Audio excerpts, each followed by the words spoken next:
First responders in Boyle County call it a dangerous road, and today a crash there sent 5 people to the hospital. We've learned new details about the investigation. Got a little scary. After a week of uncertainty, some relief tonight for hundreds of people who suddenly had their federal disability payments suspended. New tonight, a massive data breach could impact 4 million federal employees, and investigators have an idea of who may be responsible. Tracking, alerting, protecting.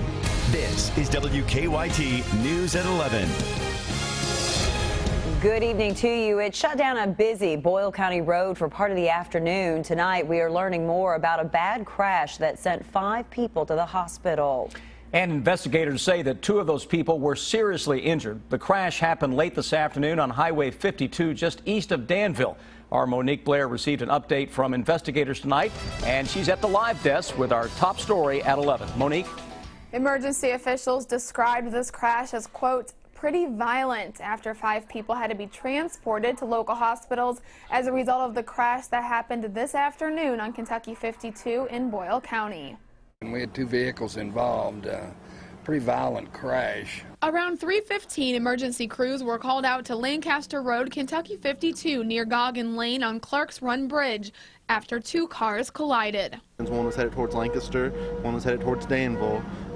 They collided on the bridge at Clark's Run, and both vehicles went off the roadway. 3 people were transported by Boyle County EMS to Ephraim McDowell Regional Medical Center. I know we had 2 helicopters here as well. The Boyle County Fire Department had to extricate 2 other people, 1 from each car. They were each transported by helicopter to UK Medical Center. Whenever they fly somebody out, sometimes it's not the best in the world, so but hopefully they'll be fine. Captain Dustin Clem with the Boyle County Sheriff's Office says although they are called out to accidents on this particular stretch of road often, today's crash was more serious than usual. There's a number of accidents that we do have on Highway 52. They're usually not serious, as this one was today. Lancaster Road was closed for about an hour as crews cleared the scene today. At the live desk, Monique Blair, WKYT. Firefighters tell us the preliminary investigation does not indicate alcohol was a factor in this crash. The names of the injured have not been released. 2 women accused of killing an elderly Rockcastle County woman tell us they're innocent. Only WKYT was there when police arrested 30-year-old Tabitha Howard and 35-year-old Kimberly Slusher last night. Both women have been charged with murder and robbery. Police say they killed 86-year-old Mary Hinton during a home invasion. Investigators say Hinton died of blunt force trauma. From jail, Howard and Slusher didn't want to show their faces on camera today, but they claim they did nothing wrong. I have family and my kids. They've totally jumped the gun about this. I've been charged with charges that I have no idea even where they've come from.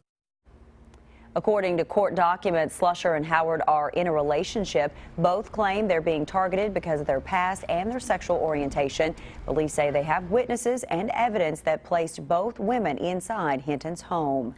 Congressman Hal Rogers calls it a matter of life or death for many people in Kentucky. He has been trying to help nearly 1,000 people whose federal disability payments were suspended last week.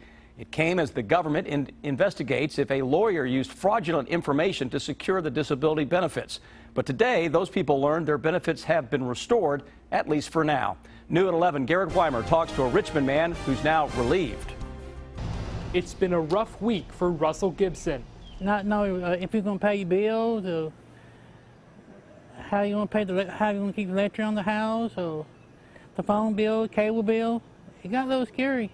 We first introduced you to Gibson a week ago when he and hundreds of others had their disability benefits suspended. Gibson, a veteran and former coal miner, was a client of attorney Eric C. Kahn, who's under investigation for fraud. The Social Security Administration now has lifted a suspension of his client's benefits. I thought, yes, I paid. It was great. I mean, I'm happy, but I'm still a little disappointed what R.C. Kahn done to us, and I can't wait to get the lawsuit going on him. Still, Gibson says this doesn't immediately fix all of his problems. He says the Social Security Administration told him over the phone that he should get his payment in 3 to 5 days. It's rough right now because payment late. Like I had a doctor's appointment today. I had to cancel because I didn't get my pay. So I have to wait on they do that. I mean, they're going to be rough about another week. But even beyond that, Gibson says there's still a long road ahead to get everything resolved. In Madison County, Garrett Weimer, WKYT. In a statement, Congressman Hal Rogers, who represents much of eastern Kentucky, said fraud needs to be handled appropriately, but he says this way folks can still receive their benefits while they wait for their hearing as the investigation continues. It finally felt more like June today with sunshine and warmer temperatures. So what can we expect for our Friday? Meteorologist Jim Caldwell has an early look at your forecast. We need a good Friday, Jim. And you know what? It should be pretty decent out there for most of us. An isolated chance of a shower or a thunderstorm, just like we've been experiencing the past couple of days.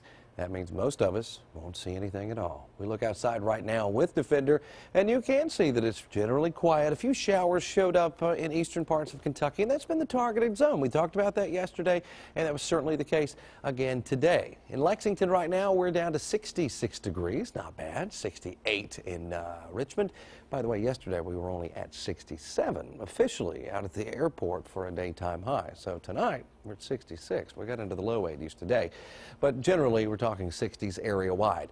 Now as you head out the door tomorrow morning and you start that nice Friday, and because you know the weekend's coming for you, so it's a nice Friday. It doesn't matter what the weather. Mostly clear, 62 degrees out there for you. And I can show you that as we hour by hour check it through the overnight. Into the day tomorrow, we're at 1 o'clock. You see we're already in the 70s at that point. A few showers, thunderstorms possible. And then we get into the afternoon and evening. We're right back into the 80s where we should be. Actually a little warmer tomorrow than average. We'll take a closer look at all of this coming up for you in just a few minutes. Tonight, an inmate investigators say escaped from a police cruiser and later stole a truck is back in jail. State police say they found Jason Gay this morning in Estill County. Early Tuesday morning, they say he got out of his handcuffs and ran from a police cruiser while being taken to the Estill County Jail. They say he later stole a truck nearby that had a machete inside. This morning, police say someone in Estill County saw Gay riding a bicycle and called for help. Police say they arrested Gay on Eck Hollow Road. To the best of our knowledge, he was just wandering around the county on foot the whole time, and we've not found any leads that indicated that he stayed with anybody or anybody helped him. Police say they arrested Gay without any issues. They say they found the truck that was stolen, but they don't know what happened to the machete. New tonight, police have arrested a man they say led them on 2 chases. State police say they tried to pull over 26-year-old James Sandusky for speeding in Taylor County, but he wouldn't stop. They say Sandusky led them on a chase on US 68, but it ended when he went into Campbellsville. Later, police say they spotted him again nearby, and he led them on a second chase before finally stopping. He's charged with wanton endangerment, fleeing and evading, among other offenses. Tonight, we are learning of another massive data breach affecting the U.S. government. Homeland Security officials say Chinese hackers broke into government computer networks, and the information of at least 4 million federal workers has been compromised. Greg Boswell is tracking the investigation. The breach of federal computer systems was first detected back in April. Hackers, believed to be based in China, accessed computers in the Office of Personnel Management, which handles federal employee records and the Interior Department. In all, the breach exposed the personally identifiable information of 4 million current and former federal employees, including details about job assignments, training and performance ratings, data that could be used to blackmail employees with access to classified information. In a statement, the FBI said, "We take all potential threats to public and private sector systems seriously and will continue to investigate and hold accountable those who pose a threat in cyberspace." Last year, hackers broke into the computer systems of 2 government contractors that handled background checks for government employees. A new government security system known as Einstein was used to confirm this latest hack, but it's not clear why it didn't detect the breach sooner. Craig Boswell, CBS News, Washington. The Office of Personnel Management is in the process of notifying those affected by the data breach. Those people are also being offered credit monitoring and identity theft insurance for the next year and a half.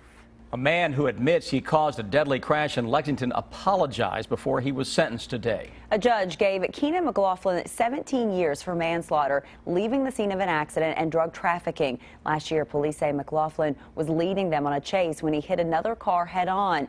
Two people in the other car, Luis Gonzalez and Geneva Spencer, died. McLaughlin had a message for the courtroom today. I just want to let you know that I'm very apologetic for everything that I've done, and I'm claiming responsibility for everything. I never meant or intended for any of this to happen. McLaughlin will be eligible for parole in a little more than 3 years. He was on probation at the time of the crash.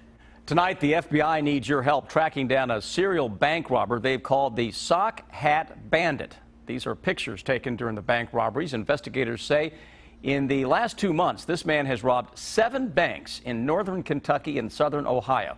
In each robbery, he gave a teller a note demanding money and claimed he had a gun. And each time, investigators say he wore a sock hat.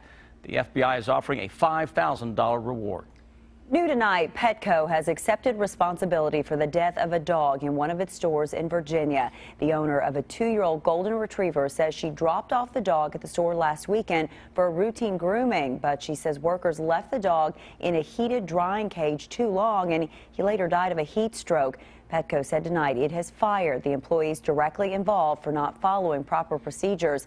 The company also plans to remove the kind of dryers used on the dog and reinforce training with groomers. Witnesses describe a frightening sight. They say a truck slammed into the back of a Richmond police cruiser. It happened yesterday afternoon on Foxhaven Drive in Richmond. Police say the driver of a truck blacked out due to a medical condition causing the crash. A man working nearby says he heard a loud noise and saw what happened. It's something you never forget, especially that sound. And that was the worst part of it. Investigators say the police officer had some bruises, but he was treated and released from a hospital. They say the driver of the truck had a more serious neck injury and is recovering at UK Hospital. Today, a Central Kentucky bourbon distillery took a big step towards its future. Four Roses Distillery broke ground on an expansion at its Anderson County facility. The project includes 2 new buildings along with some new equipment. The $34 million expansion will double the size of the distillery and create 15 new jobs. The project is scheduled to be finished by 2018. Four Roses also plans to build 4 new warehouses at its Bullitt County warehouse and bottling facility. Tonight, a Louisville school bus driver is being called a hero for saving a student's life. Yvonne Wilson was about to begin her route Monday afternoon when a kindergarten student started choking on a piece of hard candy. Wilson says the bus was parked, so she ran to the child and started the Heimlich maneuver to get the candy out of the student's throat. All the kids was loaded. I was getting ready to sit down, and the kid said, "She's choking, she's choking." I was nervous, but then the mama mode jumped in. I was just glad to help. I'm glad that I was there at that time. You know, God puts us in certain places just for stuff like that. And really, if I hadn't taken CPR, I don't know if I would have really been able to handle that in the right place. There's a lesson there. The child is doing okay. Her father later thanked Wilson for her quick actions. All Jefferson County bus drivers are required to go through CPR and first aid training every 2 years. And in that case, it paid off in a big, big way. Yeah.